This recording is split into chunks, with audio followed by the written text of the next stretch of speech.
This is the Primal Fire Podcast with your host, Jason the Argonaut. Two worlds collide. If Hephaestus and Wayland the Smith teamed up, Hephaestus with his hammer and Wayland borrowing Mjolnir from Thor, they could scarcely have created an idea more hammered out than Two Worlds Collide. And yet, when describing Chance Lunceford, also known as logocentrifugal, maybe you're also logocentrifugal, it is entirely fitting. Born of a mother characterized by her untamed nature and her unlimited singing voice, herself born to a radio DJ father who boxed Golden Gloves, and came from a prominent New York Jewish family, and a mother who rose to prominence, first as a big band jazz singer, and then as a member of the folk group the Rooftop Singers, and a father characterized by his giant stature and indomitable will. He, who was born to parents both descended from Mormon pioneers who settled into prominence in the education and farming communities of Utah. Chance is, perhaps, exactly what one might expect of this collision of destinies. Gifted with a vast and imperturbable intelligence, a natural knack for being good at anything his undeniable will should settle upon, and the rarest combination of incredibly handsome looks and alpha humility, these blessings were equally offset by a number of obstacles, and the clashing of these forces launched him into a journey of learning and self-discovery, which would take decades to begin to emerge from. Chief among the obstacles was a sense of social otherness, no doubt contributed to by the suite of uncommonly great blessings, which in later years would help to be explained by a realization that the autism spectrum existed and that he could be placed upon it. Adding to this was the messy divorce of his parents and the particular and peculiar iron stability of his father, combined with the disastrous and heartbreaking chaotic momentum of his mother, which left young Chance with more than a few unanswerable questions. One question was, however, answered by his parentage was, what happens when an immovable object meets an unstoppable force? Chance Lunceford happens. As he is fond of reciting, in an effort to remind himself of the nature of his soul, I am the rock that weathers the storm, and the storm that weathers the rock. Dark clouds settled upon a young Lunceford as the touch of evil found its way to him in childhood. And his naturally skeptical and hard-headed nature, combined with the challenges of an adult set of problems falling upon the intellect of a child, threw his mentality into a destructive storm. Criminality, addiction, destruction, and dishonesty characterized much of Chance's adolescence and early adulthood. Through many encounters with the law, the deaths of many so-called friends, the finding of his soulmate, and the cooperation of counselors, the love of his family, Chance was able to look up from the bottom of the pit of despair and catch sight of the light. He climbed for 10 years and more to reach the rim of the pit, pulled himself to his feet, and when the dust settled, he found himself standing in the light. Through the journey, he had forged strength of body and will, knowledge and wisdom wrought through experience and a clear understanding of the duty one bears to the infinite undergirding of history, and as a pillar in the unending march into the future. He looked to the heavens, accepted God back into his heart, and began to walk the path that was then revealed. His family, his books, his podcasts, and more are all manifestations of his desire to create more light in the world than the darkness he formerly spread, consumed, and destroyed. This is a piece of the story of Chance Lunceford, who I am. I am also logocentrifugal. Maybe you're also logocentrifugal. This is also the Primal Fire Podcast, and here's your host, Jason the Argonaut. So Chance, what was your childhood like?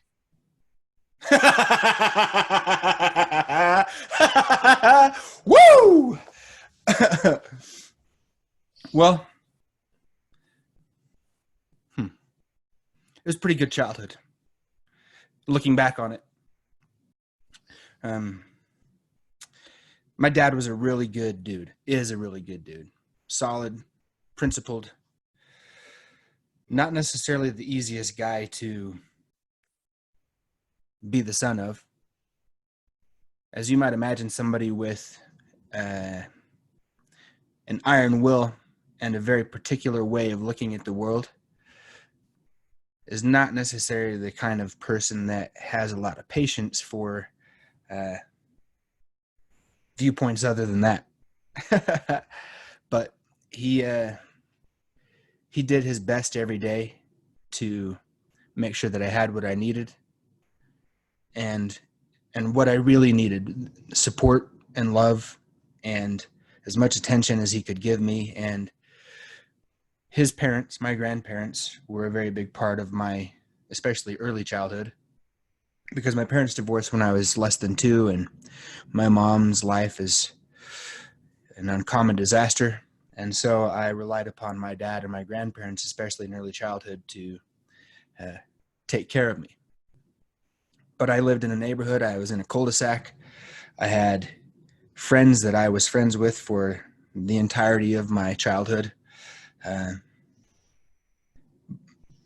it was good. It was a good, I mean, I had my set of challenges, to be certain. And if I compare them to the people I found myself surrounded by, I probably had a little more challenging childhood than they did. But if I compare myself to my mother, for example, or a great many of the people I've come to know since then, my childhood seems rather mild in comparison. And I suppose through the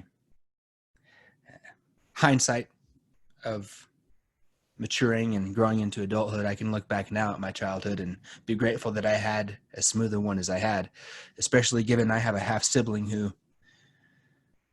had a lot rougher go of it, and it has manifested into a life that's not worked out as well as mine has, to say the least. Is your half sibling from your dad's side or your mom's side? My mom's side, and his dad's a fucking idiot. And that was the difference between us. He's a smart guy, but just never had a good, solid role model or caretaker or anybody to look after him, and the difference is stark. Yeah. But your mom tried. Well, my mom didn't have a lot of capacity as a parent. Her parents were a mess. And her mom committed suicide when she was maybe 13, 14, something like that. And she found her. And her dad was a very talented man and very well connected, but was also a very abusive and mean person.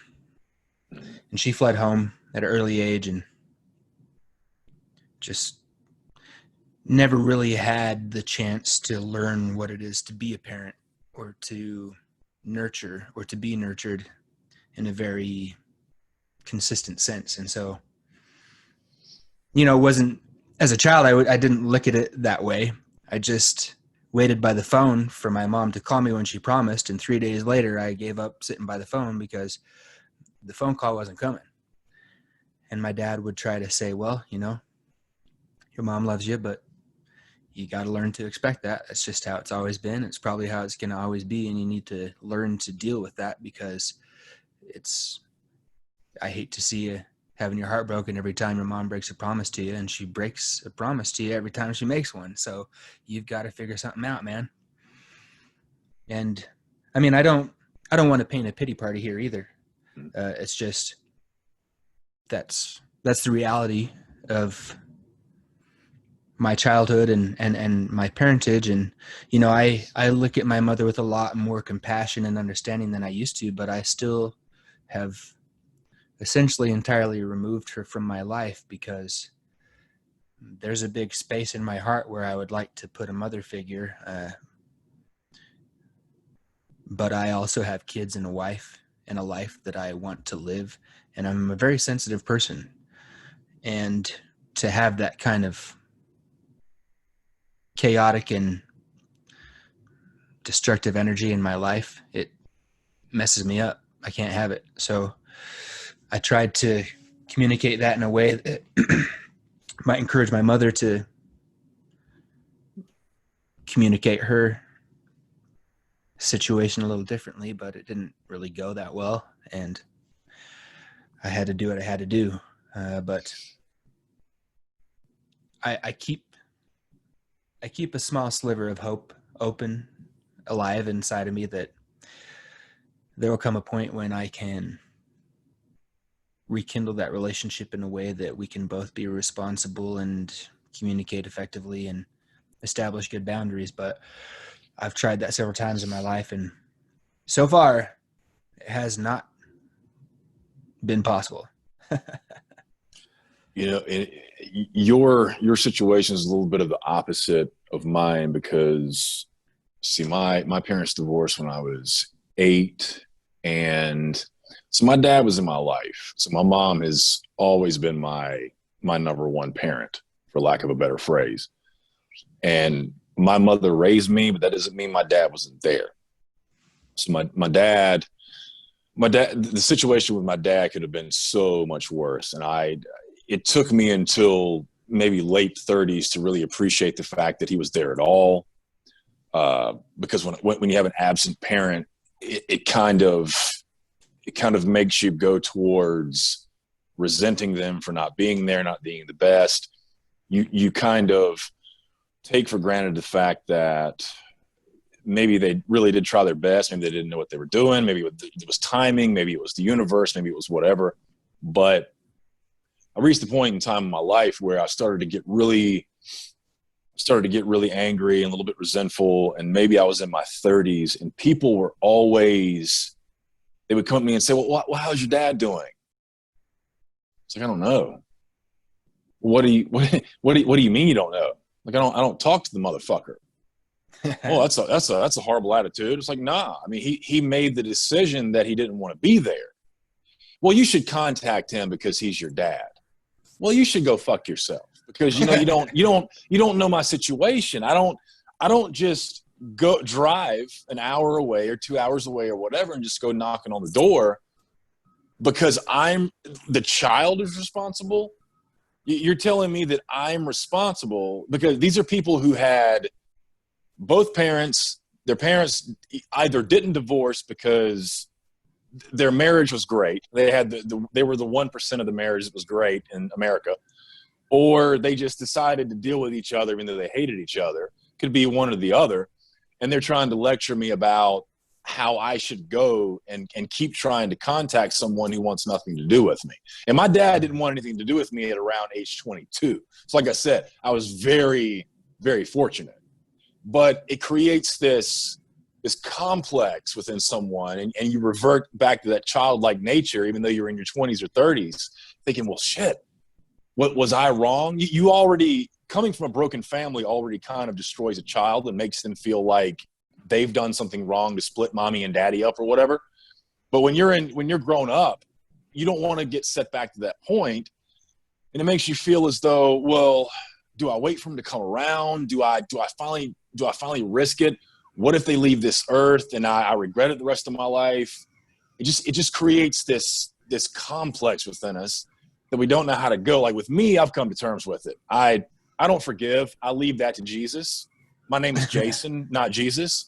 So maybe I'm not too good of a Christian yet, but I'm not much of a forgiver. I'm just a guy who says, you know what? I'm not going to carry this with me anymore. So I know my dad's still around. I don't know if I want to reach out and say, hey, you want to try it again? You know, whatever. I kind of feel like that's his responsibility. But how do you know when it's time to just say, you know what? I'm just going to give up, or I'm just going to give in. Well, for me, it was just the realization that any overtures towards having a relationship with my mother were hurting me. And I mean, I knew that a lot, but in the context of having a family, I could see that it was negatively impacting my attitude, my manner, the way that I was interacting with the people that I cared about. And as a father, And as a father who gives a shit about how his children live and turn out and the relationship that I have with them, they're dear to me. Their lives are dear to me. And each moment that I spend with them is a treasure to me. I had to make the choice to separate myself from a situation that was damaging me in a way that was negatively impacting the people who I've accepted responsibility and stewardship over. And I'll tell you this too, because I'm not callous. Like I said, I'm a sensitive person. And that doesn't stop me from being willing to bear the truth. And that's very pertinent to what we're talking about here, because there is a high likelihood that I'm going to have to be separated from my mother until she dies. And then I'm going to have to pay for her to be buried or cremated or whatever, because she's penniless. And I'm going to know that she went to her grave knowing that we didn't have a relationship. And that's going to be a burden that I'll have to bear for the rest of my life. That's a very real thing. It's not something that just you can pretend doesn't exist. But that's part of what it means to be a parent, is that you sacrifice some things. And that's some real shit right there that I will likely have to bear. But I have to, because the responsibilities that my mother wasn't able or refused, or some combination of those two things. But whatever she didn't provide for me, I'm not going to fail at providing that for my children. And she had a lot of momentum wrapped up in her. I mean, her mother's mother ended her days in a criminal asylum. And, and her parents were a mess. And I understand that there's a lot of momentum, but I knew if I was going to have a family, that shit was going to stop with me. And that's what I have endeavored to do. And that's a large part of what has driven me in my adult years, is I can't be some sleazy piece of shit or some no load or some excuse making motherfucker, because I have a family that counts on me, and I don't want to let them down, because I made them and I brought them into the world. And what, I'm going to fuck up their life because I am going to cry about my hurt feelings? I mean, I might cry about my hurt feelings. I do from time to time, but it doesn't mean that I get to give up on the things that I've accepted. And this is a tricky one too, because parenthood sometimes falls on people and they're not prepared for it. And, you can make all the excuses in the world and everything, but in the end, it's like you made a person, and no matter what the circumstances were behind it, you brought them into the world. You better make sure that they're going to have the capacity to live a life that's worth living, because if you don't, they're going to bring destruction in the world, and it's going to be on your head, and it's going to spread from your seed, and your seed will be a seed of destruction, and there will be a harvest reaped, and it will count towards your eternal soul or your eternal history. I mean, it's like a rock in a pond. I had this line in this rap I wrote many years ago, as I was sitting in a Mormon temple in the waiting room waiting for somebody to be married. And I said, I represent the ripples from a rock in the pond, because I'm the nicest with calm until the crisis is gone, and then ignite this bitch with righteousness so rises the dawn. And that rock in the ripples in the pond came from allegedly an acid trip I had. And I was walking around this lake with my wife. We were tripping out, allegedly, and we noticed that there are these rhythms going around the lake. The frogs and the bugs and the birds, it was circling around the lake. And I threw a rock in the pond. We're in the lake, and everything stopped. Everything stopped. And then minutes later, the rhythm sort of began again, and then it was full, and we were totally immersed in this nature.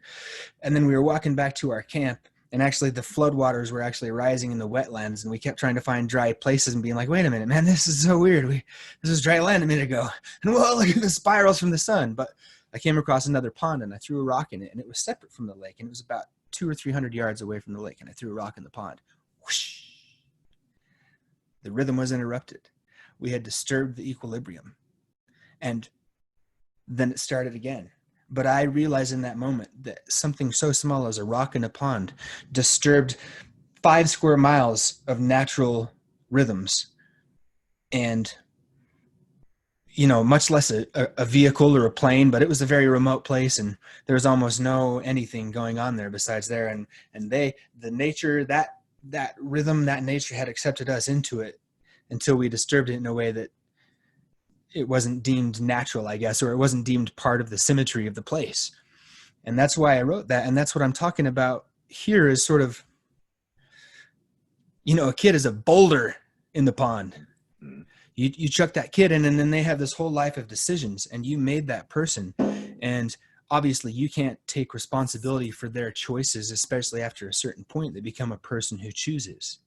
But everything that you can feed into them, and my dad would lecture me, and it would piss me off, and I just didn't want to listen. I just wanted to figure it out on my own. But when I got to the point where I figured out that, hey man, maybe some of these choices I'm not making or am making are not working out so well for me, maybe I need to find another way. All those lessons that my dad had drilled into my head were just right at the fore. And so I feel like if you're going to be a parent, it's a sacred trust, and it's a sacred duty. And if you fail at it, woe be unto you and woe be unto the world. And you can see the manifestations of that in the world that we live in right now, to be certain. Yeah, you make a choice to create a person who had zero input into both the decision of the creation and the creation itself. And a lot of kids will fire back with this. I know I did. Is I didn't ask to be born. I didn't ask to be born. You brought me here, and now you're giving me all these ultimatums. I didn't ask for this. So they're depending on you to turn them into who they're supposed to be. And if you're a shit parent, they become you. So you're throwing the absolute epitome of responsibility onto a being who can't quite handle it yet, giving them all of these ultimatums and all of these expectations that they can't meet, and you have to teach them how to meet them, as long as the ultimatums are, what they're supposed to be. And then when they do wrong, you have to make sure that they don't feel like complete pieces of shit when they do, in fact, do wrong. And you have to guide them, because they're your responsibility. It's not like having a hamster. It is a complete human being that is going to grow up to do big things. And whether those things are positive or negative, it's all on you. And what you've learned from those above you are normally what you're going to bestow onto your offspring as well. You have to make sure that you're prepared for that, because if you're not, it's going to be an absolute shitstorm. And it's going to be one of those situations like, you found yourself in, but at the same time, from what I know about you all previous to this, and then from what you've explained now, it takes a hell of a person to emerge from that and to be able to realize, hey, I don't want to lead by that example. I want to lead by my example, and my example is my example. It's not my parents' example, I had a tennis instructor when I was about 15, and he was ranked like number, 500 or something in the world. He was a very good tennis player. And I was pretty good at tennis. I wasn't elite or anything, but to this day, if anybody hasn't played serious tennis, I don't want to play with them, because it's like, definitely going to win. You just don't understand how to play tennis. It's like playing cards with somebody who stares at their cards the whole time instead of looking at the faces of the people they're playing with. It's like, you don't know how to play this game. Yeah. I don't want to take the time to teach you. So we're not going to play. But I thought I was pretty hot shit one day because the swing was smooth and my service was on, and I was sending people running all over the place. And the tennis teacher didn't like my attitude. So he's like, all right, come on. And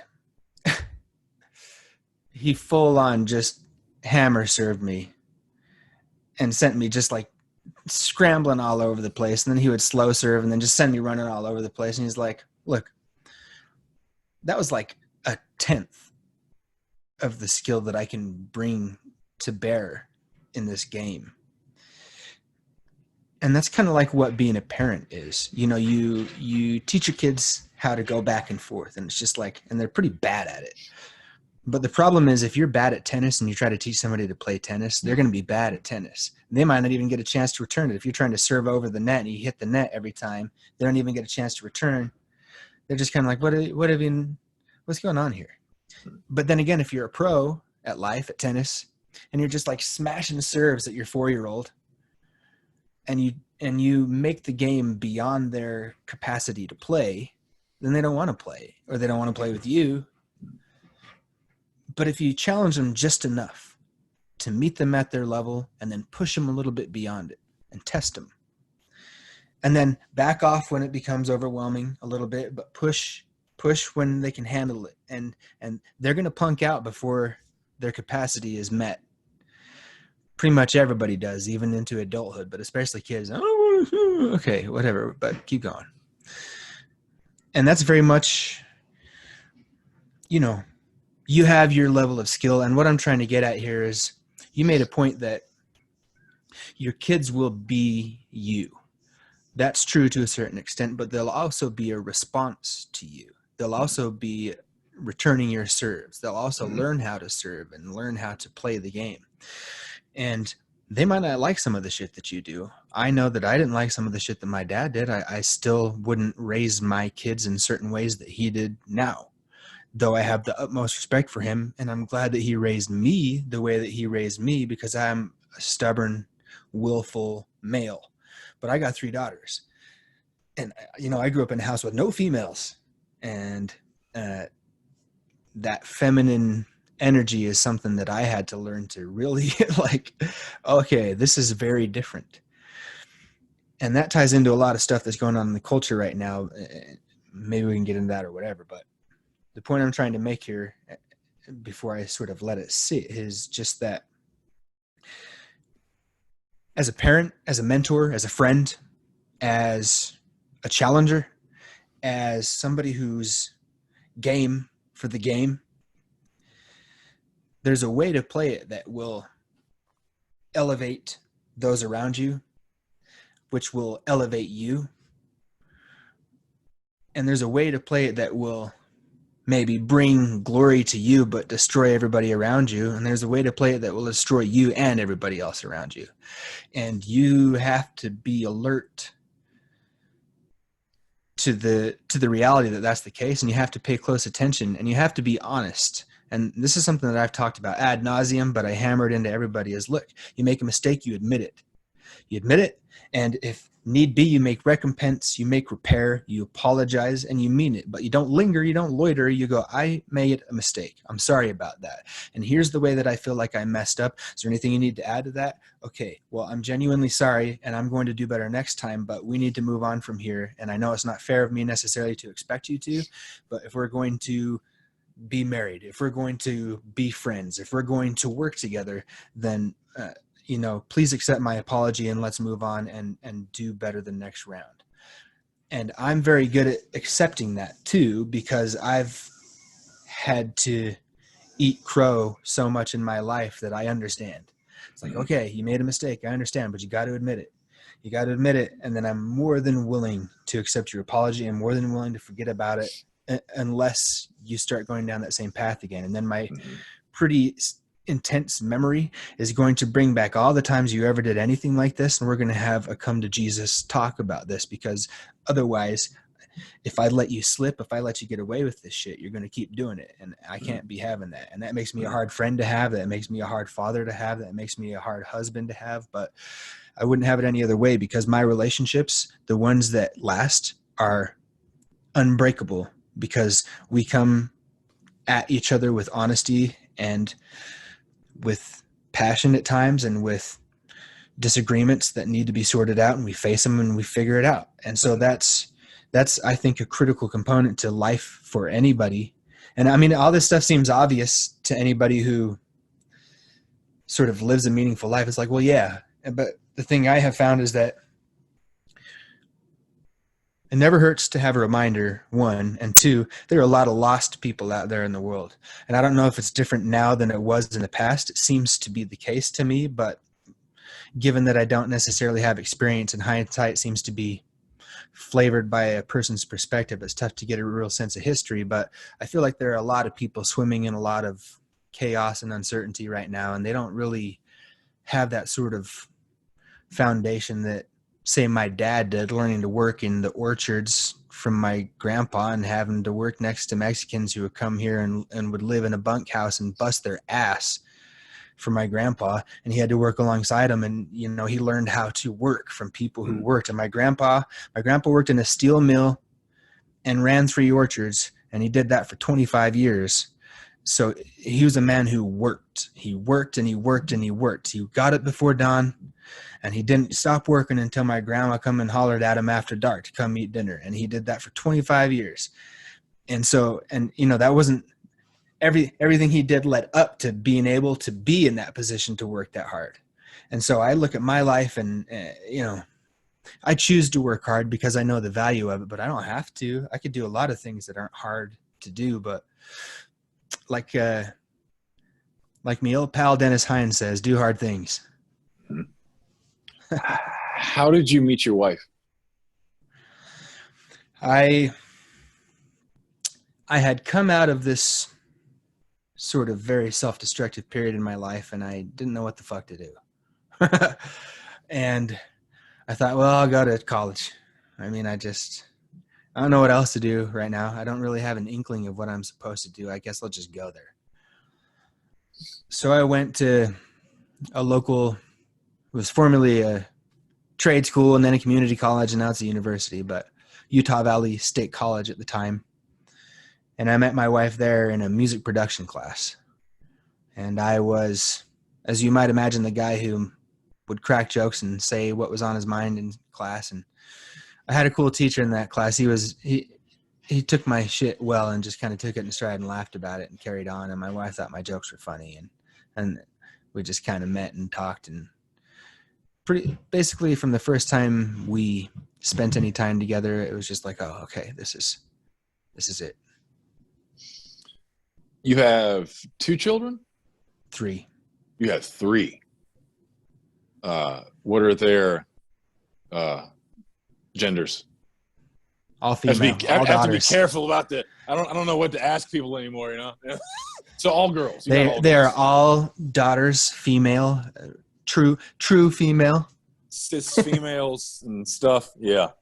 I mean, like you're floating in a sea in the ocean of estrogen, man. You're just. I like to say I'm huge, different dynamic than what you were used to, you know.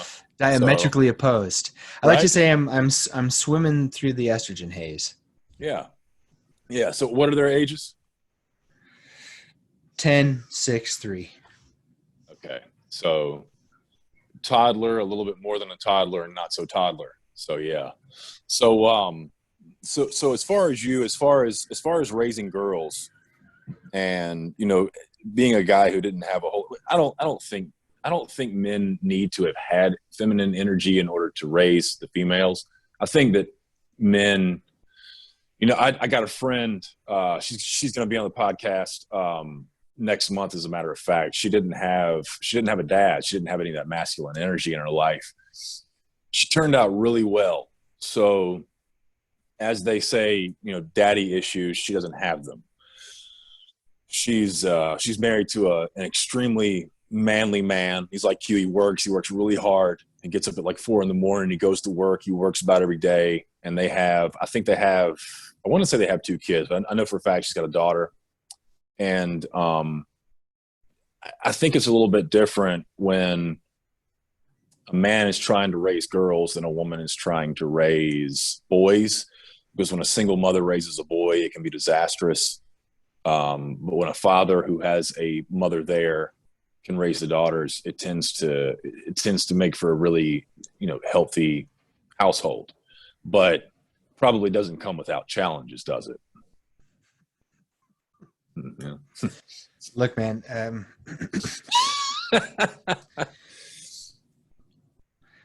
my wife is a very special woman, and I know that I'm her husband, and I'm supposed to say that, but I mean it. She was a 4.0 student through high school, through college. She toured all over the world playing competitive piano, Australia, Ukraine, Ireland, all over the place. She works out like a fiend. She is at the top of her company. She just is the best at what she does. And there are things about her that I find very attractive along those lines. And her capacity is one of the things I find most attractive about her. She's a beautiful woman and everything, but that's not enough for me. I've dated and been with some very beautiful women in my time, but I didn't want to marry any of them, and I didn't feel like I was made to be their husband. I felt like maybe we were made to teach each other some lessons along the way to finding the people we were supposed to be with, or maybe never finding them, but I found my one. And there's no question at all in any part of my being that I found the one I'm supposed to be with. And I truly believe that we were made for each other. And I'm very fortunate to have found a person like that who feels the same about me. And especially given the fact that I have been in the opposite in many ways of her situation. I was a killer in school right up until I got bored, and then I didn't want to do it anymore. I'm a smart guy, but I wasn't very wise as a young person. I was the opposite of wise. I was just a dumbass. I like to call it smart-tarded. My brain had plenty of capacity. I just didn't put it to use for anything useful. But I can relate. Tie this into your question, yeah, dude. To tie this into your question, raising daughters. I'm not one who thinks that women should be treated overly soft. I want my wife to work out. I want her to help me move some furniture. I don't want to have to call somebody. I want my wife to be strong enough to help me move the fucking dresser. Mm-hmm. I make my daughters work out. They don't want to, but they have to. And, they might resent me for that and go through a period of rebellion, but they're going to have instilled in them the habit of working out, because it's just one of those things you do in your life. And I've explained this, especially to my oldest. It's like, look, I know you don't want to do it. I didn't ask if you wanted to do it. I said, you're going to do this, and I'm your father, and you're going to respect the fact that I've told you to do this. And if you don't, there are going to be consequences, and the consequences are going to escalate until you're ready to do your exercises. So however you want to play this, you're going to do what I asked you to do.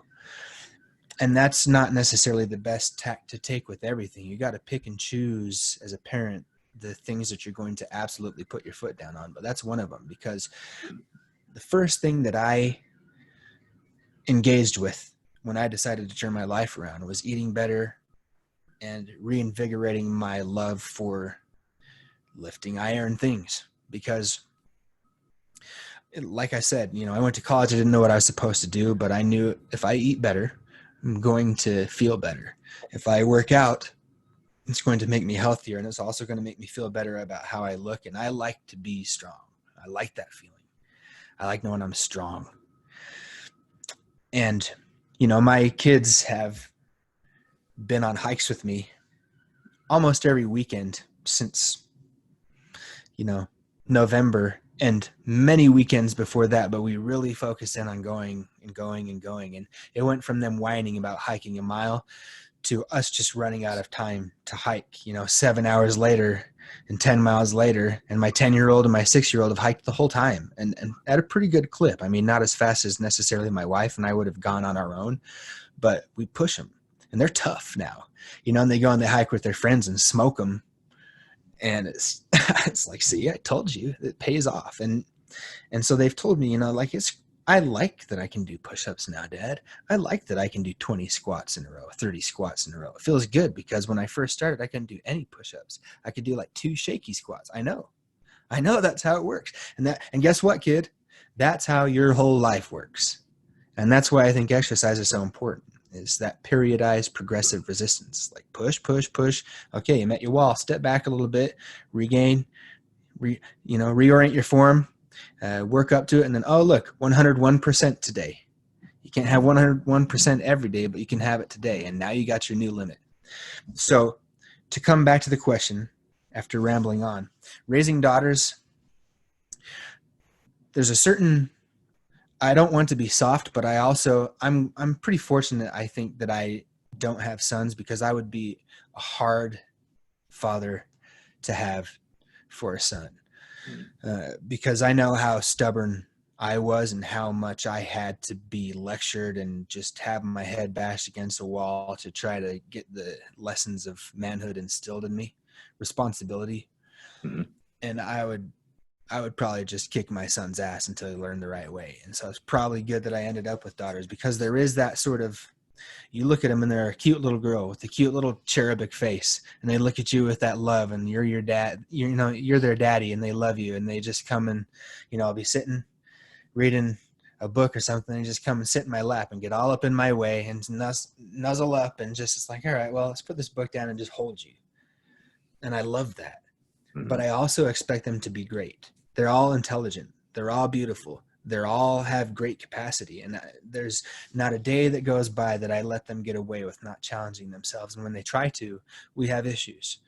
And so to raise daughters is to challenge them, but to keep that soft spot in your persona and in your heart for them, because they are different than a little boy. And you need to make allowance for that, because one thing that you don't want to turn them into is sort of like a harsh, calloused, shrill, or just like, you want to preserve some of the softness of the feminine energy within them while still pushing them to be able to meet their capacity on a lot of different levels, so that they are strong and they're smart and they can do things on their own, but they also have room in their persons to partner up with somebody who's going to be good and strong and have desires and passions of their own, so that they can maybe let their partner take care of some things for them. Because as a man, I know that there are certain things that I just want to do. I don't want my wife to do them. I may be cool with her helping move some furniture, but there are certain things that I just want to do for her because I love her and I want to be able to do things for her because she's the person I've chosen to be with, and it just makes me feel good. And to see her feel good makes me feel good. And so that's the balance that I try to strike. Is I want them to be smart and talented and capable and not defenseless, and I also want them to be soft and to be willing to be led at times and to be willing to step back and let somebody do something for them just because that other person wants to, because they love them. And I think I'm doing pretty good, because my daughters are well known for being polite and kind and intelligent, and they have their different things and everything, but they have a good reputation, and I love them and I'm proud of them. And so that's sort of how I look at that. What does your own training look like? Because I've seen you live in, gorgeous Utah. You got the outdoors, you got the fresh air, you got the mountains and everything. And I've seen you, pick up rocks and trees, and I definitely know a little something about that. That stuff is great. So, is that a big part of your training regimen, or is that something you do every once in a while? The rocks and the logs and things, I'm big on adventure. And not in the like I'm gonna ride a motorcycle too fast kind of adventure, but like the adventures you might read about in a storybook. I like going into the mountains and you know, just I like to imagine myself sometimes as sort of like a ranger in a fantasy book where um, I I can start a fire, I can use weapons, I can hunt, I can, uh, but I'm also so to answer your question, I lift a lot of rocks and I lift a lot of logs, but that is what the training is for in a certain sense. I meet a rock, and the thing about a rock is every one of them is different, and you will meet your match guaranteed. If you're into rock lifting, it doesn't take very long to find a rock way bigger than you can lift, maybe even bigger than you can move, certainly. And then it's like, well, this is a boulder. If I can't move it, it's a boulder. It ceased to be a rock. But those are the things. I just like it. I love, I pick up a big old rock, and I have a system, or like a numerical system. If I can get it off the ground, like a deadlift, say, it's a 1. If I can get it to the racked position, similar to a kettlebell, but right here, it's a 2. And if I can get it above my head, then it's a 3. And that's sort of how I look at the rocks. And then the logs are less about, because those rocks will get you strong. The logs, it's more just because it feels cool to have a big, heavy log and maybe to just press it up above your head, or to try to put it in one hand and balance this big old thing, and you're just like shaking. But my training has varied quite a bit over the years. I started out in high school just doing what the football coach told me to do. I didn't play football, but I just took weights, and the football coach was the weight coach, and I just did what he said. Then after high school, I got very much into calisthenics, and then into kettlebells, and from there to barbell. And I've played with all those in cycles, just kind of repeatedly over the years. I try to let go of the barbell after about maybe 2 years of lifting, because I just tend to get real obsessed with it. Mm-hmm. And I have a lot of other passions and things, and I don't want it to eat all my time. But my training right now is Monday squats, Wednesday bench, Friday deadlift, and some Turkish get-ups and swings in the days in between, just to kind of prehab, keep myself healthy, keep my shoulders healthy, keep my spine healthy, that kind of thing. And then the hikes on the weekend, where I'll hike 10 miles and lift some rocks and logs. And that's kind of where I'm at right now. That's good. And there's a lot more to it. But people don't want to hear all the science and the stuff behind it typically, or even if they think they do, once you start talking to them about it, their eyes just glaze and they go, just give me a program. Yeah, it's the biggest. I've been doing this for 13 years, and the people that I like the most to train. I like training everybody at first, but it just gets to the point where if they're not completely serious and they don't want to get barbaric with it, and they don't want to track it, they don't want to do the big lifts, and they don't want to get bulky. It just gets to the point, I kind of moved away with it. I'm working on starting my own little coaching thing. I only want, I got to vet people, man. I can't just train it. Well, what can I get for that? You can get Planet Fitness. When you start looking for a deal, you can get Planet Fitness. You can get Planet Fitness for $10 a month, and trainers are free, and you get what you pay for. But if you want to improve your life, then you got to put in the work. You don't just come in here and you pick up the 10-pound dumbbell, and if I hand you the 15, it's like handing you the Parthenon. It's a mentality thing, and you know how it is, because you've had to deal with people and their mentalities. But speaking of mentality, so you wrote this really incredible book called Uncommon Mentality. It's a very eye-opening book. And what I wanted to do, I don't want to give the book away because I want people to buy the book.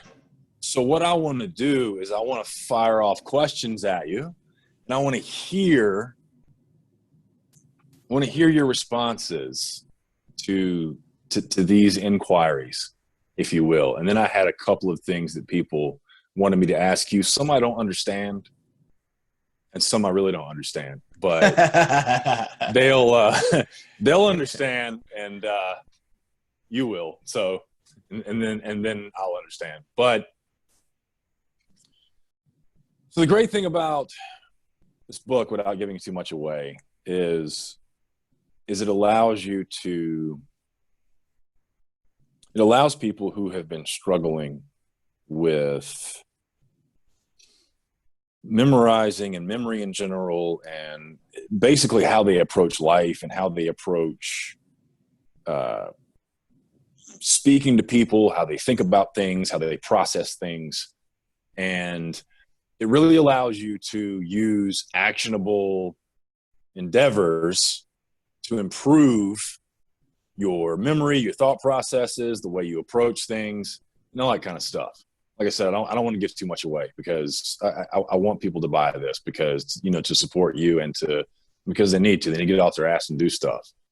But it's just a series of things that popped in my head as I'm reading it that I just wanted to get your insight on. So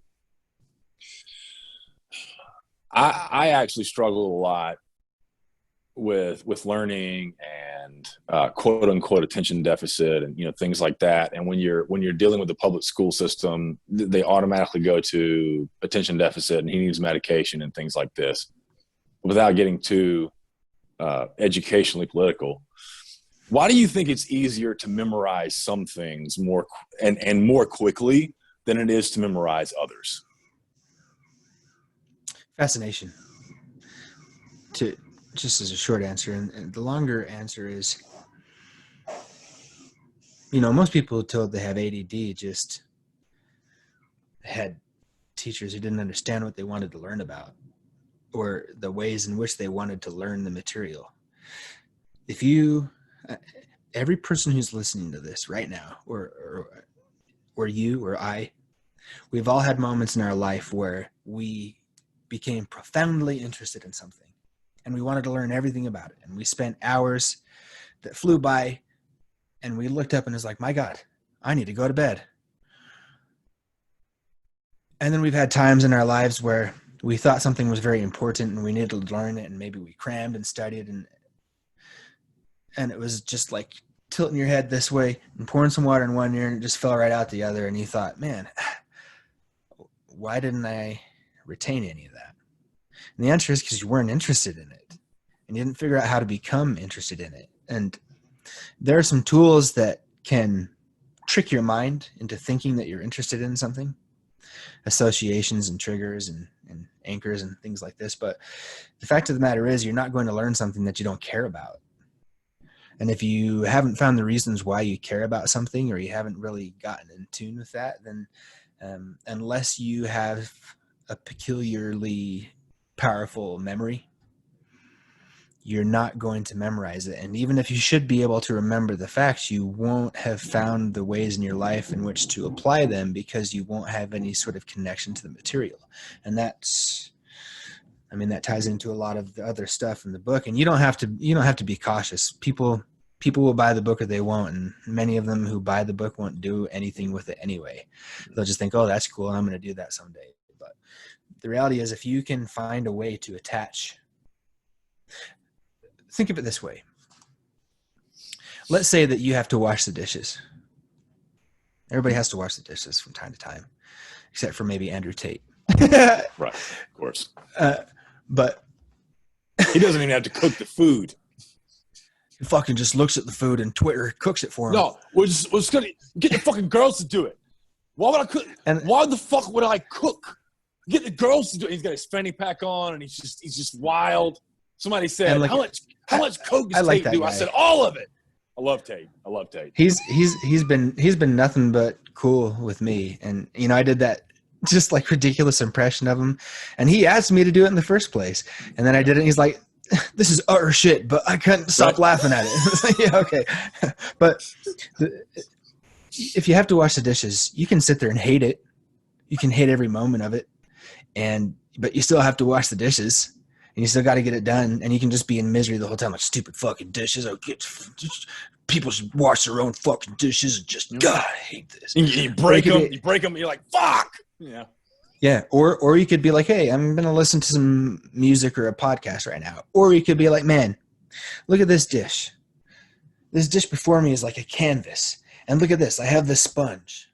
And man, look at this. This is the cleanest this dish has ever been hand washed. I guarantee you, I did the best job. And I put that dish in the dishwasher because now it's going to get sanitized. For those of you who don't hand wash your dishes before you put them in the dishwasher, you're doing it wrong. And just you're eating from dirty dishes. And I don't know who your mother was, but she didn't teach you how to wash a dish. But that's, people can extrapolate a lot from what I just said there, but there are levels to the ways that you can attach meaning to the things that you're doing. And the more meaning, I have a thing called personal sacred practice. And my goal in life is to get to the point, or it's sort of like a impossible goal that I shoot for, which is to make every thought and every action and everything that I do or am a part of in my life sacred. And what that means to me is that I'm doing it in service to God, and that I'm spreading the will of God through me into the world by doing what I'm doing. But maybe that's too much for you to want to do or to think about right now, and that's okay. But how about just making your life meaningful in every instance, whatever that means to you? And that's cool. So why is dishwashing meaningful? Well, because it's a mess, and if you let it sit there, it's going to stink, and it's something that needs to be done, and you're the one for the job, and so you should do a good job, and you should find a way to not hate the time that you're doing the dishes, because otherwise that's a thing that you have to do time and again, that's your responsibility, that you hate. And there are some things that you don't have to do that you hate. And you should take those things out of your life. But that's why it's easier to learn some things than others, is because you're not interested in some things and you're very interested in others. And somewhere along that spectrum, you're going to find a pretty direct correlation between how much you care about something and how easy it is for you to engage with it. When I was in college, we did a test, and you have auditory learning, you have visual learning, and you have kinesthetic learning. And I pretty much knew where I was going into it, but I didn't think it was going to be as extreme as it was. So I love to read, but I barely remember anything that I read. I have a better long-term memory than a short-term memory. So I would often do a test, like I would cram, and I'd do a test and I'd fail it, and I'd say, you know what, fuck it. And then I'd take it a week later and I'd ace it because my long-term memory was better. But I did this test in college, and I got 10% visual, 5% audible, and 85% kinesthetic, which I knew. That's why I'm a great coach. Do you think it's possible where someone is, not only scores better on one or the other, but also knows for a fact they're better one or the other? You think it's possible to optimize the other, one of the others, or both of the others? So a blind person still engages the visual parts of their brain. They're just used differently. And if you ask a blind person to picture something, especially if they've never had sight, that's not going to be a command that makes any sense to them. But if you ask them to describe the shape of something, for example, they're going to be engaging the visual parts of their brain as they describe the way that the sensation of their hands brings about some sort of mental picture, for lack of better words, but some sort of mental landscape that they're able to then communicate what something is. So if they feel your face and they say, well, you've got a bulbous nose, and you've got high cheekbones, and you've got jowls, and you've got a strong or weak chin, or whatever, you can then picture those because you're sighted. And in the same way,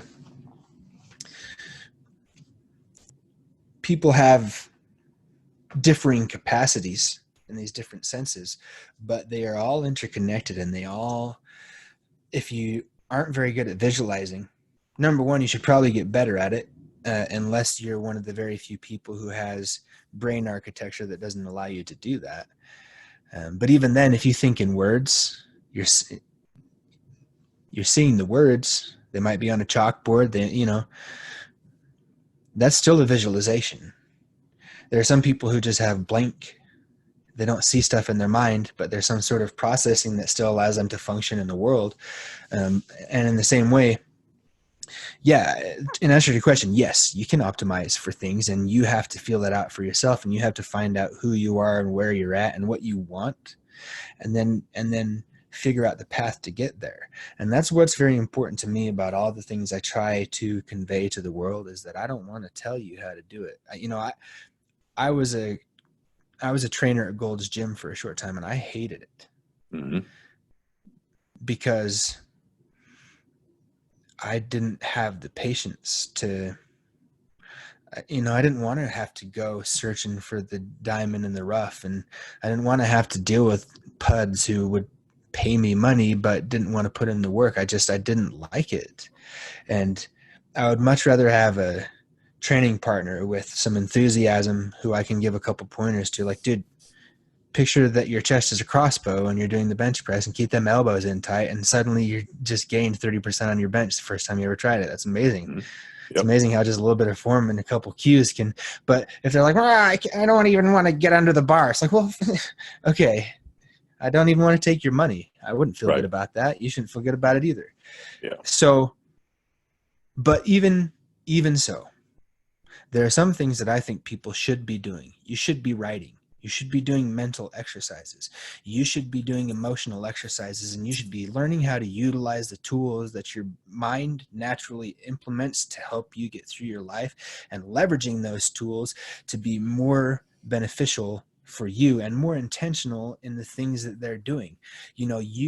Everybody out there, and this is one of the big parts of the book, but that's fine. Everybody out there has emotional cues, emotional triggers, and people can call it triggered if people get butthurt about stuff. But the reality is there are certain words, there are certain situations, there are certain themes in your life that cause certain emotions in you. And the reason that they do that is because trauma or conditioning or both. You can take advantage of that. Like if your wife or your friend says something that pisses you off, and it just like it gets the gears rolling, and it's like, oh, I'm pissed now. Well, okay. What if you turn that into something else? What if you consciously took control of that mechanism and you exposed yourself to it and you anchored it in something else? And so when that person said that thing to you, then it caused a sense of forgiveness and bliss in you. Or what if it didn't even have to be from another person? What if you were in a situation where you weren't feeling motivated, and you had something that you could do and say, ignite the power and clench your fist. And then suddenly you'd done that so many times, and you'd anchored it in memories, and you'd anchored it in experiences, and you did it consciously so that you had a conditioned cue that would allow you to go, man, here I am in this place. Here I am in this emotional place, and I triggered myself to be here, and it's working for me rather than against me. Maybe you should do that, because if you've ever been emotionally triggered in your life, you have that capacity within you. And that's an important part of what I try to teach or to talk about, is there are things that happen within you.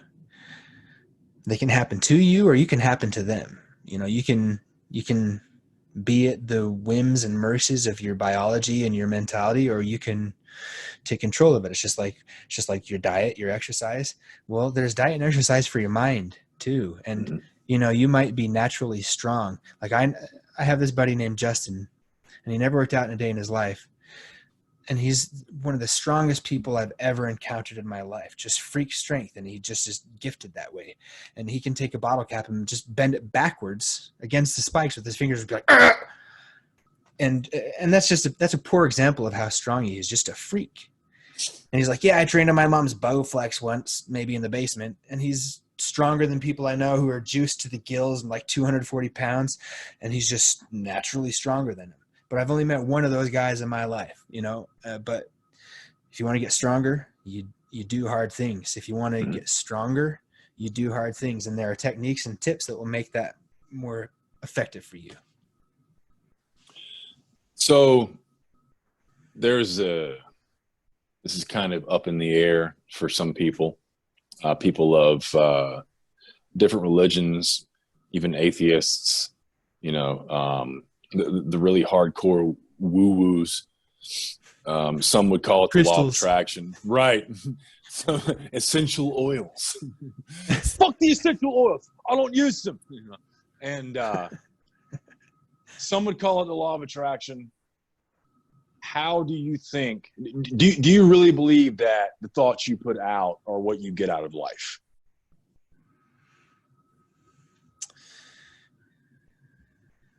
If you sit around and think about having a boat,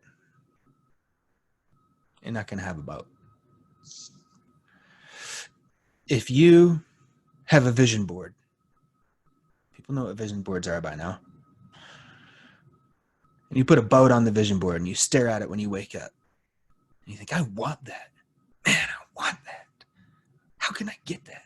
What do I have to do? How much does it cost? How much do I even know about? What boat do I want? What boat do I want? Why do I want it? How much does it cost? What would I have to do to get that? What would it take away from? Is it worth it to me? I want that. I want this specific boat. I can see it in my head. I want it. And you go to bed, right before you go to bed, you look at that and you're like, man, I want that boat. That boat is badass. What do I have to do to get it?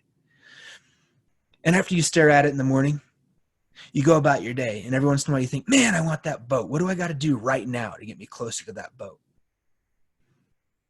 You're going to have that boat. So in answer to your question, thoughts are very powerful, and the law of attraction is real, but you have to move too. You're not so magnetic that you can just sit and think about the world and it comes to you. You got to meet the world at least halfway. But in the same token, if you're not intentional about anything, then you get what you get. You know, if you're not shooting for anything, if you don't have any goals, if you don't have anything that you desire and that you're focusing on, then how would you get anything more than just whatever comes at you? And so, you know, maybe holding your crystal at noon on a 11 day under the fucking Saturn in, whatever might make you 10% more effective at the law of attraction. But the reality is, if you focus on something and you truly desire it and you work towards it and you move towards it and you keep that goal in your mind and you move towards it, it's pretty tough to stop you from getting it. But if you just sit around and pretend like you want it but don't do anything for it, it's good luck. It's crazy because I know people who I know more than one person who they do fuck all day long, just absolutely, no job to their name. And when they talk to other people, they actually use mantras that successful people, like if you go to YouTube and look up CEO mantras, whatever, they'll say these things and they don't have a bad day to their name because they believe their own bullshit. It's not like they're struggling. They're going, no, I'm the greatest. I can do this. I'm going to be okay. It's they honestly believe that they work hard. I've seen these people who sit on the couch and watch Netflix and tell other people how hard they work, and everything falls in their lap because they believe their own bullshit. And people who don't believe anything at all, that's the difference. Why do good things happen to bad people? Because bad people believe their own bullshit. They believe in that boat, man. I got that boat. Bro, you ain't even got a bicycle. I got that boat. I got that boat. Seriously. And they get it. And the reason why I asked is because I wanted to hear your insight on it, because that's what made me actually believe in it, because that's what you have to do. Because I've met people who throw that out there. They're not throwing it out there because they want to get it. They want to get something back. They honestly believe it. They believe that they are out there busting their ass and they haven't left the house in a week, and somehow food's in the fridge and noodles are in the cupboard and hey, let's go out to eat. We don't have the money. Yeah, we do. Watch this. And they look at their Capital One and there it is. And it's the damnedest thing I've ever seen, man. And I think there's some real power in the thought process. I like to chalk it up to alignment in a lot of ways. you know, a lot of people, most people consider themselves to be good people or fairly good people. And, you know, they look out and it's like, how does this son of a bitch get everything he wants? It's because he feels like he deserves it. And he's aligned his mentality and his, you know, Stalin was a very successful man if your goal is to be a murderous tyrant. He's really good at it. And he was aligned with it. Adolf Hitler, shit for an artist. He just never got in alignment with that, but he was really good at taking amphetamines and killing Jews. It's not a great thing from my perspective. I mean, I got Jewish blood. I would, you know, I'm Aryan on the one side, but I got Jew on the other, so it wouldn't have been great for me. And I wouldn't, I'm big on choice, but you know, he was aligned with his mission. And until them amphetamines started melting his brain, he was on pace to own the world. And you could maybe, I tend to think that divine providence probably swayed things in the favor of existence continues in situations like that. But, you know, I mean, it's amazing them fucking buttons haven't been pushed. Mm-hmm. But they haven't. You know, we dropped a couple bombs on Japan, and since then everybody's like, nah, I'm not gonna do that. I mean, bullets, we'll shoot them with bullets. We'll blow them up with smaller bombs, but those nuclear bombs are no bueno. Mm-hmm. But, you know, it didn't have to be that way. It doesn't have to be that way to this day. But for whatever reason, people in positions where they're able to use those things have not been insane enough or evil enough to do that anymore. But there's countless millionaires and many billionaires. And there's even probably a couple trillionaires out there that, you know, like, they're pretty reconciled to who they are and what they're doing and why they're doing it, and they're cool with it. And maybe you don't think it's good, maybe you don't think it's right, but they don't care what you think. They're just doing what they're doing. But for a person who has some sort of moral framework that they're operating from that many of the people who are in successful positions don't operate from, it can be a very tricky proposition. I had it explained to me one time by a guy. He said, look, I am a very successful man, and I went out to buy a big screen TV. I always wanted one since I was a kid, and I was going to go get one. And then I had the biggest TV in the stores, the most expensive TV I could find. And then I stopped and I thought, can I have this TV? And so what he did, he just asked permission. He talked to his higher power and he said, am I good to do this? Because I have the money. I have no other, you know, I have money in the bank. I have 100 times this much money in the bank right now. Can I have this TV? And the sense he got was yes. And so for those of you out there who struggle with feeling like you deserve the things that you have in your life, maybe you should find that permission within you, whether it's you're talking to God or you're talking to your best self, or you're just taking a moment to contemplate and really consider whether or not you want a thing. Ask permission. And if you get permission from whoever you're asking, whether it's yourself or God or whatever, then go for it. And then feel good about it. You know, accept that permission is yours and go get it. And then you don't have to dwell in that uncertainty or guilt or whatever that's holding you back. You reconcile yourself with your decision and you go for it. And there's a lot of things out there that are like that, and you just have to choose what kind of life you want to live, and then accept that that's your choice and accept the consequences. Because, hey man, maybe that TV came back to bite him in the ass. I don't know. Maybe there was a plasma screen that came out a week later and he went, son of a bitch, I chose this TV and I had permission and I could regret it now, but no, this is the one I wanted. I got it and I wanted it and I'm glad I have it. And there's always that whataboutism, but it's like, well, yeah, what about it? Pick your life and live it and accept the consequences and move on from them and do better next time. And there's infinite better. It's the upward spiral is infinite. So is the downward one, you know, until you die, and probably it even keeps going. And the upward spiral is infinite until you die, and it probably keeps going too, man. So the choice is yours. Do you think that we carry our ancestors' thoughts and memories, and that's a lot of why we go forth by day the way we do?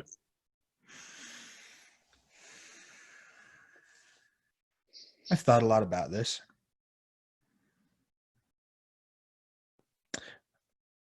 I would say what is undeniable is that we carry the momentum of our ancestry. Genetics, epigenetics, life circumstance, family fortunes, the wisdom and mentality that is passed on to you through the people who have raised you. They got it from the people who they've encountered in their life, their parents and their friends and their culture and the literature and education they've had. And the education is a living entity in a lot of ways. Knowledge is, wisdom is. But I do suspect that there is something akin to a cellular memory or some sort of I think there's more information encoded into the information storage mechanisms of biology than is merely expressed in, say, the shape of a nose or the tendency towards a certain kind of mental type or the color of your eyes or how tall you grow. I think there's a lot more to it, and I think there's a lot more that will be discovered as the decades roll on, especially now that people have taken such an interest in it. You know, it used to be that people thought that 99% of DNA or whatever was just junk DNA and that there are only a few things that actually mattered, and life doesn't operate like that. Life is efficient. If all that shit's in there, there's a reason for it. It's encoded information that has a place. And maybe it's a vestigial piece of information, like, you know, there are remnants of organs or body parts in a human being that are no longer useful to the human being, and they're sort of fading away, like a monkey tail, for example. You know, you still got a tailbone, you still got a tail as a fetus, and then for whatever reason humans just don't have tails. But our cousins do. Many of them have very long tails, and they're very useful for them. They're just not useful for us in the same way. So, you know, we don't have them. And so there may be stuff that's fading in and fading out all the time. And obviously there is, but I do suspect that there's quite a lot more of our history present in our information encoding biology than we are conscious of. Yeah, I had a lot of issues with recall a lot of times. I find it fascinating that we can recall things. Like I said, I have to read things a lot of times to remember stuff. I think you had said something about this in the book about fear. And I've noticed that fear can cause some sensory recall, some memory recall. Because when I was 3 years old, I went through, and this is the craziest story, and you'll appreciate this story because this is absolutely insane. So when I was 3 years old, I went through this traumatic experience, not because of anything my parents did, but normally when children go through a traumatic experience, it's parental related or it's the gardener or something. And I just went on this absolute, I remember waking up. I remember this. I remember waking up and looking at the drapes or the curtains or whatever. I had these Mickey Mouse, Disney, Donald Duck curtains. And I can tell you, just as I'm looking at you right now, I can see these giant worms just crawling up. Like when you do the acid trip, because the thing about tripping is time is time. It's 60 seconds, 60 minutes, it's 24 hours. Human beings can't change that, but a drug can change that. It can legit morph. Everything around you, it can legit change time. And it's like you die. They say if you die, you can be gone for like a split second. And you wake up, well, how long was I gone? You were gone for 4 minutes. And they had to bring you back. And I see these giant worms. These freaking worms were huge, and they were crawling up my Mickey Mouse curtains. I was screaming at the top of my lungs. I don't remember being 3 years old, but I remember this. And I was screaming. My mother runs in. What's going on? You got to hit the curtains. You got to hit the curtains. They're up there. There's this and that. You know, toddlers don't make any sense. And my mother's beating these curtains and beating these curtains and beating these curtains. And for weeks and weeks and weeks, I was having night terrors and waking up, and I was freaking out. And my mom had to come in there and beat the curtains. She had to come in there and lay with me and all this kind of stuff. My dad was freaking out and pissed off. And come to find out, because as I tell this story, everybody's thinking, well, what the fuck was wrong with him? I watched The Wizard of Oz and thought I couldn't get back home. The Wizard of Oz traumatized me. I can watch it now. It's fine. I don't think it's a great movie. I don't think it's a horrible movie. I think it's kind of boring. It's kind of silly, whatever. But I don't remember watching that movie. But my mother said that I sat there and watched it, and I just had this catatonic look on my face. But there was this primal fear that just consumed me, that made me think that I couldn't get back home. And every time I'm in a traffic jam and I can't get somewhere, or I'm locked out of the house, or something happens, this primal fear hits me again, and I remember everything. I just remember everything that went on. And I think, I guess you can call it PTSD. It's something that actual vets go through, because you can talk to people, you can talk to somebody who's 90 years old. They don't remember their ass from a hole in the ground, but they remember World War II. And the more traumatizing experience, the more primal that fear, the more easily you remember things, and the more easily and quickly that thing pops in your head, and it's almost like a survival mechanism. What do you make of that?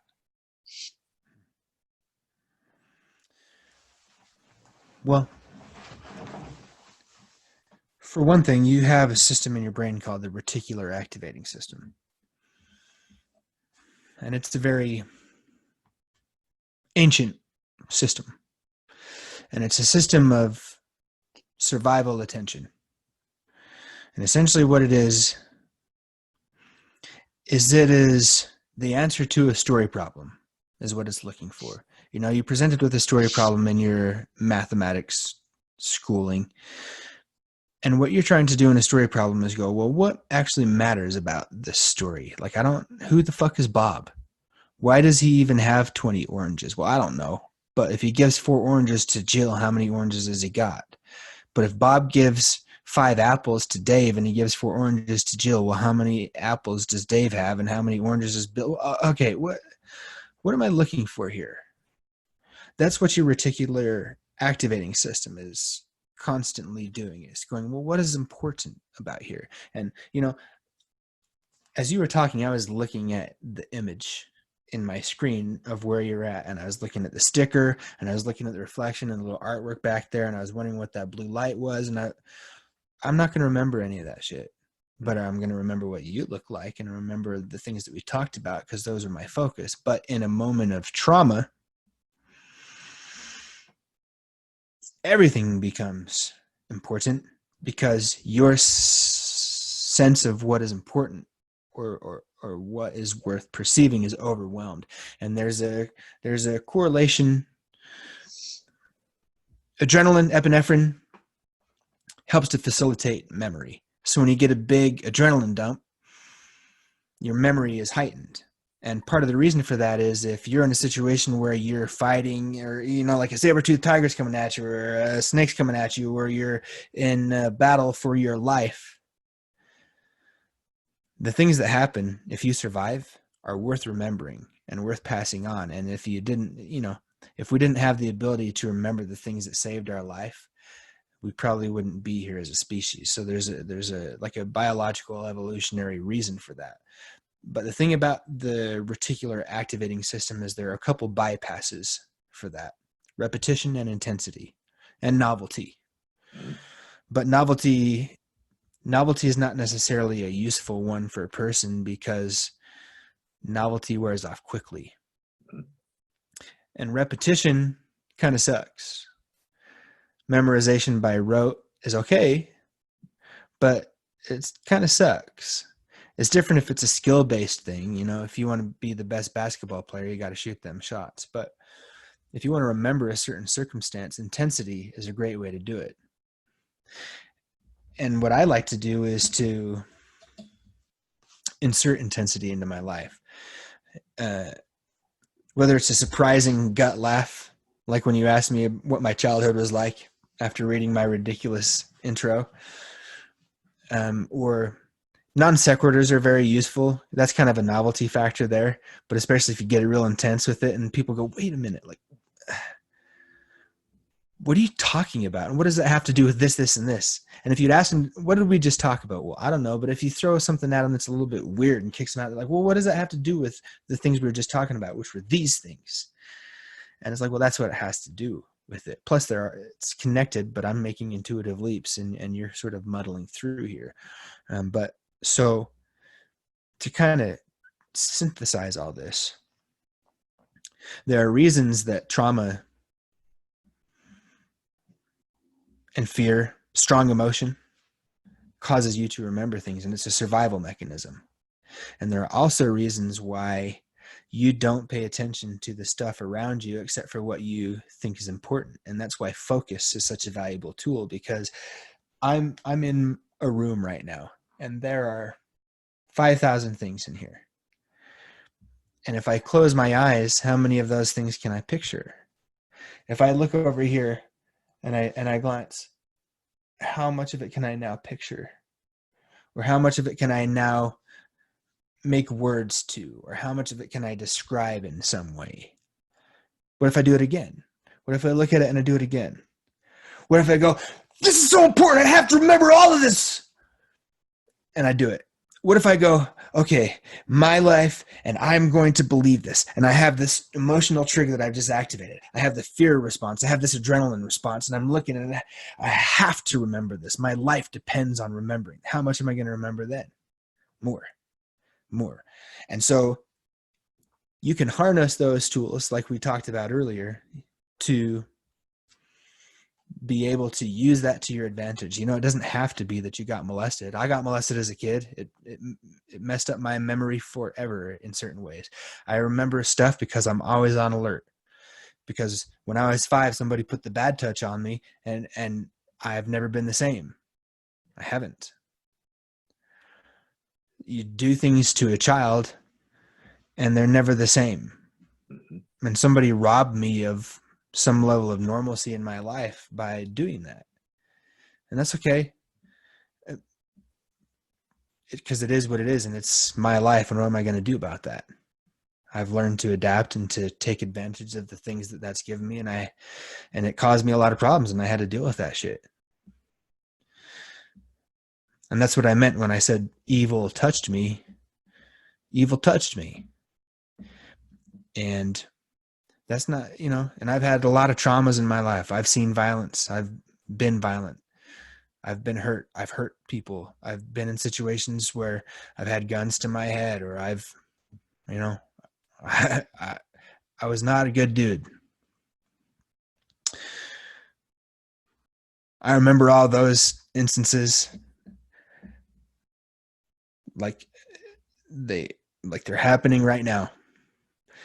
But I also learned that I can remember instances like they're happening right now. And now I have the ability to take that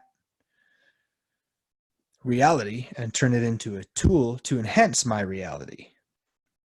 And that's, I keep coming back to this, but it's just an important point. It's like, yeah, bad shit happened to you when you were a kid, or as an adolescent, or in your adulthood. And some of it was outside of your control, but that doesn't mean that you don't have to take responsibility for it. You do. You have to, because it's your life. You know, if someone T-bones you because they ran a red light and you couldn't avoid it, you know, and now you're paraplegic, that sucks. My brother's a paraplegic from a skiing accident, and right now he's in the hospital because he's got all these wounds that are eating away his flesh, and he's not well. And that's something that our family's dealing with. And, you know, is it easy for me to watch my wife and kids crying because they're afraid that Uncle Ryan's going to die? Nah, it's not. It hurts.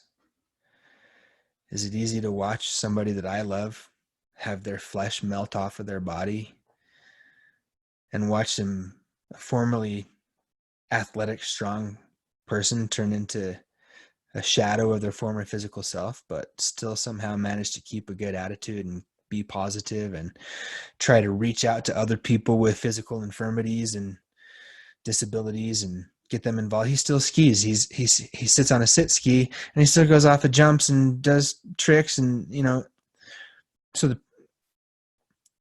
but do you think he remembers that fucking crash? You bet he remembers that crash. And is there a part of him that regrets it? Yeah, of course there is. But is he taking responsibility for it and making his life into something that's worth living? Yeah, and that's what you got to do. You can't just, no matter what happens to you, and no matter what happens because of you, you have to own it, and you got to decide what to do about it. And you should probably choose to do something positive and productive about it, because why wouldn't you? Because you're sorry for yourself. Good luck with that. Yeah, I've been in the situations, because I mean, you know enough about my situation to where, you know, I battled depression my whole life. I battled alcoholism for a little while, and I mean, feeling sorry for yourself, it just doesn't. I mean, and it's not that it doesn't do anything; it's that it does the opposite. It sets you so far back. You're not, and then what happens is it's the type of setback to where, you know, it's 13 steps back and 2 steps forward. You know, if you're lucky, you get 2 steps forward. You might take a half a step and then fall, and then you're 13 steps back again. And it's the most god awful thing in the world, you know, when you give up. And it's one of the things I try to coach people on. I mean, it's like, you can sit there and you can give up. Now, it's not to say, you know, I read a great article one time. Sometimes we get into this rabbit hole of Googling and YouTubing and all this kind of stuff. And I got on Google and I was like, what if I just give up? And I found this article that was, you don't have to give up, but sometimes it's a good idea to give in. And it just shifted my whole mindset, because you can give in and still keep going, because this may not be right for you. And the cool thing about depression with me is that I learned to stop fighting it directly, because it's kind of like a cold. You can fight it all you want. You're still going to have the motherfucker. You might as well just go ahead and find something to do. You can take your Advil or your Sudafed or whatever and lay down and go, oh my God, but it's not going to do any good. You're still going to have it. And, you know, I read this article, you know, you don't have to give up, but, you know, you can give in. And I thought, holy shit, I'll just give in. So you give in, you let the depression hit you. It's going to be there. You know, it's going to be there. It's nothing new. Been doing it 37 years. It's absolutely nothing new. So when it hits, the first time in my life was maybe a month ago. It was before I moved back to North Carolina. I was going to take a piss, of all things. And I stood there and I thought, man, here it is again. And I thought, you know what? No, I'm just going to say it. It's a really shitty day. It's a really shitty day. It's just a bad day. And I couldn't not think that way. And the next day I thought, I did it. I gave in. I said, you know what? It's going to hit me. It sucks. I feel like shit. I feel sad. I don't know why. I hadn't even drank or anything. It was just one of those days. And I thought, it's just one of those days, man. And it was the first time in my life that I was able to just let it overcome me and be okay with it without sitting around sobbing. I think I wrote some stuff. I think I played some video games or something. I don't know. But I just thought, you know what? It's just a bad day. I'm not going to drink. I'm not going to do anything. It's just a shit day, you know? I've struggled with depression for various reasons. Drug addiction. My dad asked me one time, he's like, why do you do drugs when they make you feel bad? I said, look, Dad, I didn't do drugs and then feel bad. I felt bad and then I did drugs. But, I winter depression kicks my ass a lot of times. I've figured out some supplementation and some mechanisms to help me mitigate much of the ill effects of seasonal depression and stuff. And, but what you're talking about there is an important skill to have. If I haven't been doing something meaningful and I haven't been taking my 5-HTP and other stuff to help my neurochemicals balance, and I haven't been exposing myself to my bright light and getting sunlight and working out and eating right for a couple weeks in the winter, I'm proper fucked. It's not like I'm going to have to do the things I know I need to do to climb out of that. And if I don't, I'm going to want to end my life. And I know that because I've been there time after time after time after time, where it's just, those questions that plague a person who goes through these things is like, what's the point? I mean, what? I don't feel like it. I don't want to do any of this anymore. Yeah, okay, maybe you don't, but when I am writing and I'm supplementing in the ways that help my neurochemicals balance out, and I'm exposing myself to light, and I'm making sure to focus on the important things in my life, spending time with my family, just being present in what I'm doing. Even if I feel bad, I'm here, I'm embracing it. It just is what it is. And I'm doing the things that I have shown time and again will help me pull out of this eventually. I know that they will, because I've seen the evidence 20 years in a row. Okay.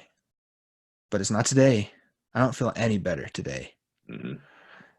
And maybe a week later, I got the 5-HTP in me. I've got the L-DOPA in me.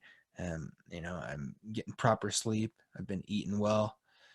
I've been doing my writing. I've been spending time with the family. I've been really focusing on doing a good job at work. I have some sort of project. A couple weeks later, yeah, man, I feel a lot better. Does it still hit me? Yeah, it still does.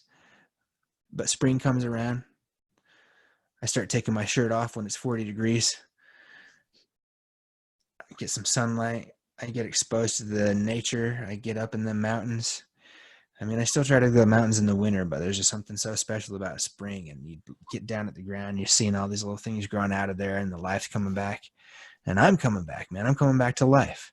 Okay, I made it. I made it through this winter. And I don't struggle with depression during the warmer months. I don't. My circadian rhythms are very powerful. Like, I pass out, man. If it's after dark and I'm not engaged, I'm out in a minute. I mean, I'll sit down, and it might be 8 o'clock.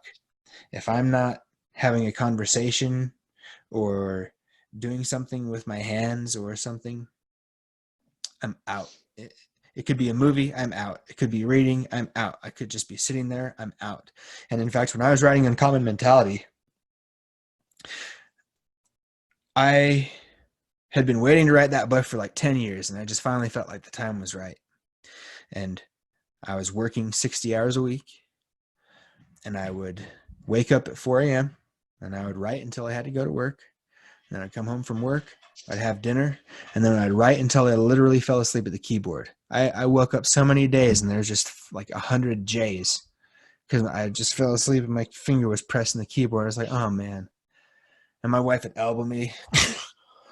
Go to bed. Okay, hang on. I got to just... And I would try to write a sentence, and I would just... And yeah... And I couldn't. It was all I had to give.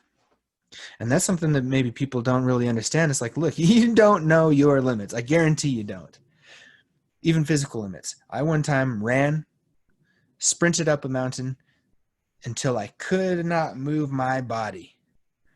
And then I vomited and I laid on my back and the whole world was swimming before me. It just it was dissolved and just moving around.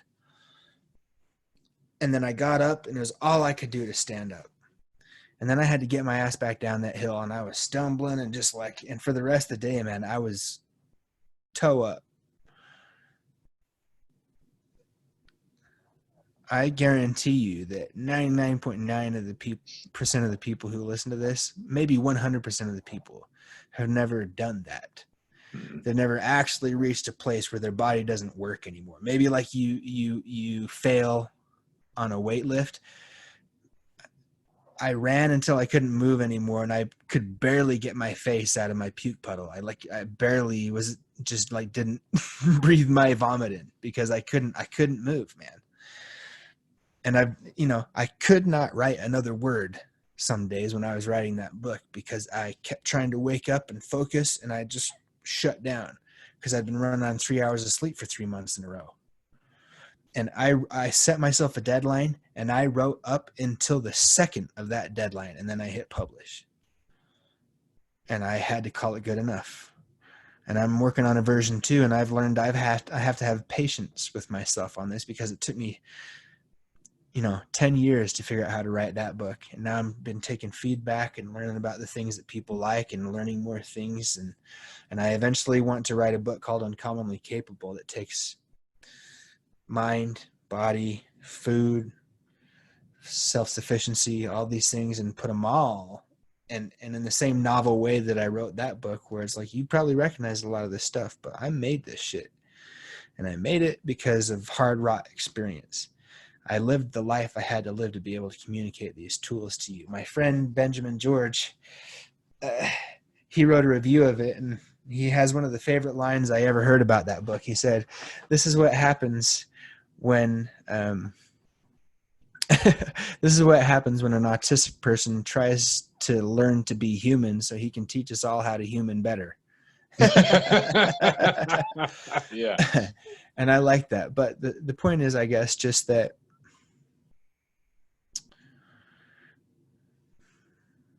there's a lot more in each of us than we give ourselves credit for on a daily basis. But you have to come to terms with who you are, and you have to come to terms with what your limits are today. And for you, when you struggle with depression, some days you just got to go, yeah, it is what it is today, man. I kept, the same way I was falling asleep at that keyboard, you're just running into that wall where it's like, normally I'm here, today I'm here, and there's a wall here. I can't get back to here. I can't. It's not in me today. Okay. But what is it going to take that tomorrow you might be here, and then here, and then here, and then by God, I got momentum, and now I'm here. And then guess what? Turns out you have a new equilibrium. And oh shit, man, I'm down here again. But man, if I think about it, down here used to be up here. And that's what it's all about. Of course you're going to fluctuate. Nobody's like this. Mm-hmm. And the people who are on antidepressants, they fucking kill themselves. Because nobody wants to live a life that's on an even keel like that. That's right. It's the ups and the downs are what. I came up with a great line the other day. I was giving advice to my sister-in-law, and I said, listen, she was asking me a question about whether or not she should do something that she knew to be moral, but was questioning whether she had it within her to do it. And I said, I don't know. That's up to you, but I'll tell you this. If you make the choice that's the selfish choice, you better make sure that it's for a good reason and that you take advantage of that time to make yourself something more than you are. Because if you don't, then the choice will be black and white because you'll have used up all the color in your life. And that's, look, man, maybe you need to make an excuse for yourself today or just accept that you are who you are today. Mm-hmm. But you better make sure that you're doing the things you need to be doing to make sure that that isn't your new normal. Yeah. You're not always going to make the best moral choice. You're not always going to feel happy. Not everything is going to always be hunky-dory. And some of that's out of your control. Some of it's in your control. I'm not a perfect dude. Far from it. I still have plenty of things that I'd like to be better at, or that I don't do correctly, or that I don't do the right thing often enough that I can feel like I'm doing what I should. But I don't run from those things. I used to. And I had to turn around and face a whole lot of stuff. And the people who were with me, man, they didn't make it. Any of them, to be honest. They shot themselves. They hung themselves. They overdosed. They went to prison. They got murdered. I've seen all that stuff happen. 1 degree of separation from me. And I've been very close to all those things too. Yeah. But I made it. And if you detect a hint of pride in my voice, it's because it's there. Because, when I climbed out of the pit and the dust settled, I was standing alone. And that's a sad story. I mean, I'm grateful. And don't get me wrong, too. I had a lot of help, and I was lucky, very lucky to have the people in my life I have, and I wouldn't have made it without them. But at the same time, I made it. And I'm proud of who I am because I earned it. I worked hard to be the man I'm proud to be, and I earned it. And all the rewards I have, I know I deserve them because I went for them, and I became the man I had to be to get them. And if you have something that you want, you have to be the person who deserves to have it. Because if you get it under false pretenses, if you feel like you don't deserve to have the life that you have, it's going to make you miserable. It's like a rich kid syndrome. Your daddy gives you $1 million and you know that you shouldn't be a millionaire. That money goes away and you end up worse off than the guy who, was saddled with 30 grand in debt from their dying parents but knew that they deserved a better life and they were given and earned it. And so that's, it's a lot more complicated than that, but it's also as simple as that. Yeah. I know a lot about crawling out of the abyss, and just like you, I mean, you appreciate it more when you crawl out, but oftentimes you need help, and I'm grateful for the people that help me. And it's crazy how much you and I have in common. Your life has been a little bit more extreme than mine has, but I can relate to a lot of the things, and I learned a lot about you tonight that I didn't know, and the things that I already did know that I wanted to get out there to the world are the things that I absolutely love about you. But what I really love about you is the fact that we are all dependent upon the fungi. What's up, Joseph Smith? Look, I could ramble on and on and on about this, but I'll tell you this. Our roots are connected. I mean, we all, we have roots that go into the soil, but those roots are connected. Mycorrhizal fungi.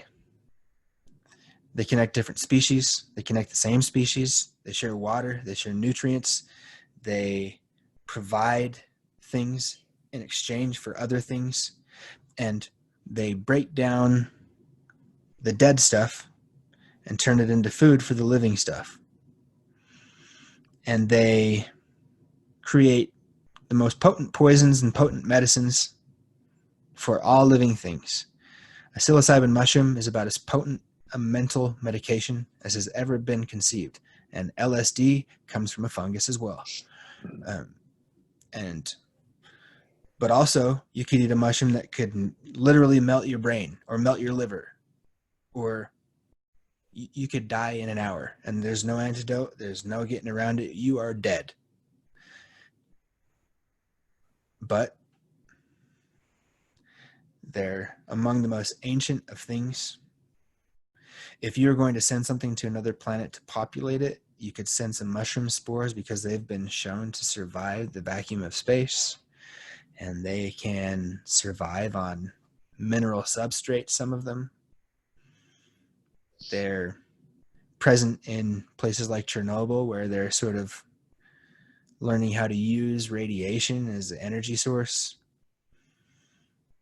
And it's literally all those things, but it's also metaphorically all those things. There is an underlying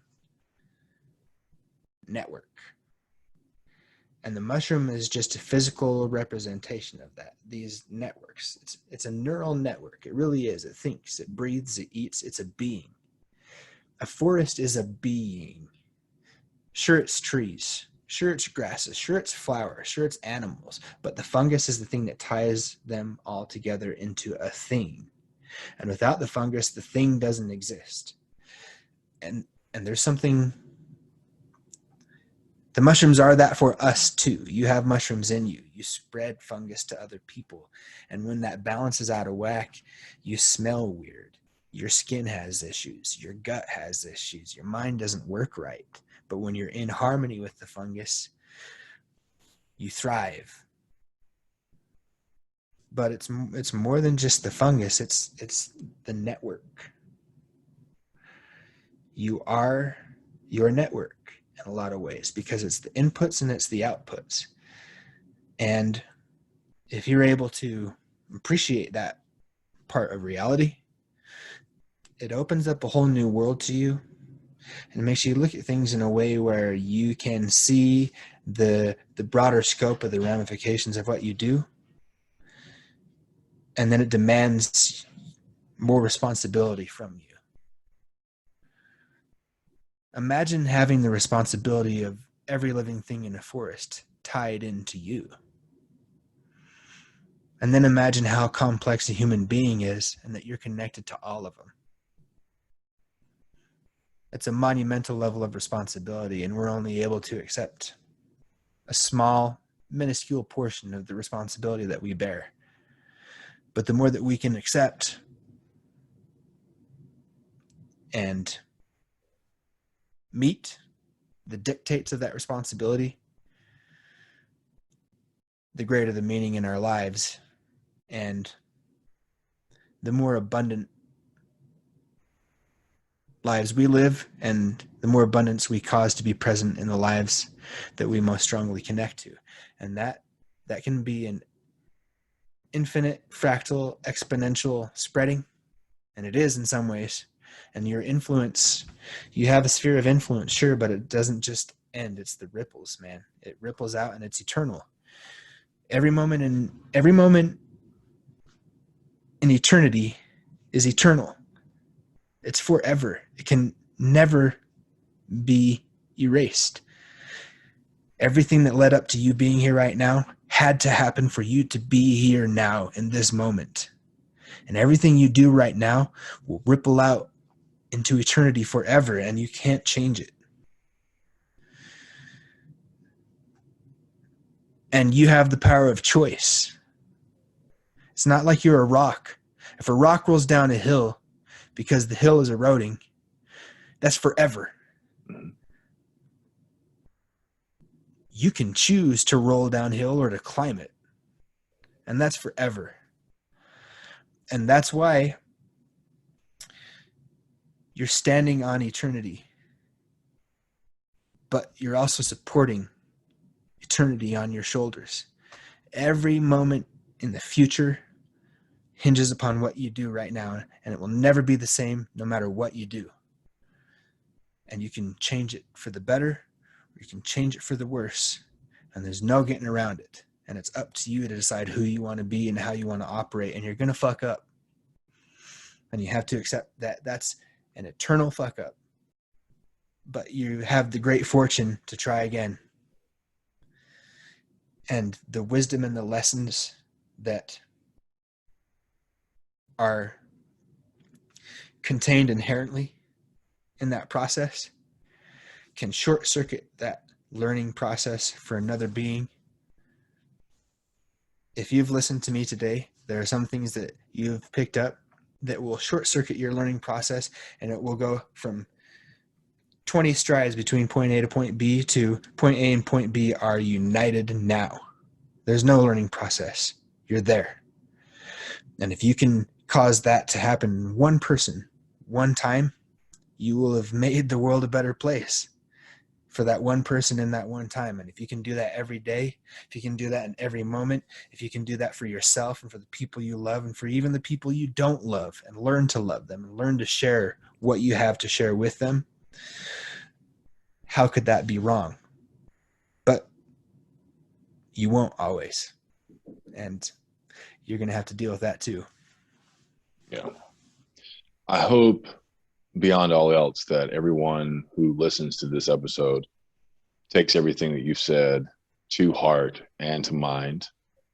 I had you on as my birthday guest for a reason. For those who are listening, I turned 41 today. I'm an old man.